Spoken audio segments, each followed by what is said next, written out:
قلمکار کیسے بنے سیریز کے سبق نمبر 4 کے ساتھ حاضر ہوں۔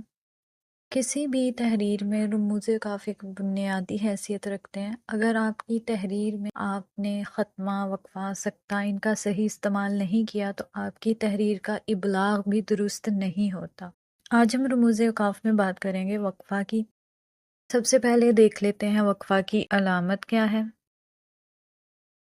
ختمہ اور سکتہ کا استعمال ہم پہلے پڑھ چکے ہیں۔ جب سکتے سے زیادہ ٹھہراؤ کی ضرورت پیش آئے تو وقفہ استعمال کرتے ہیں۔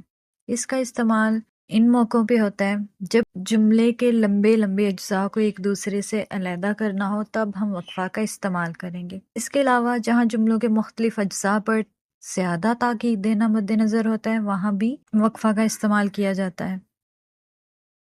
مثال دیکھیے، جو کرے گا سو پائے گا۔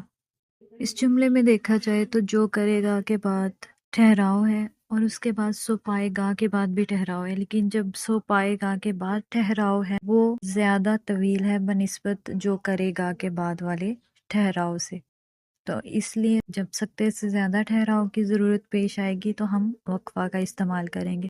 اس کے علاوہ وقفہ کا استعمال کہاں کیا جاتا ہے؟ ایسی صورت میں جب جملے میں پہلے سے سکتہ موجود ہو تو پھر جملے کے اجزاء کو علیحدہ کرنے کے لیے وقفہ کا استعمال کیا جاتا ہے۔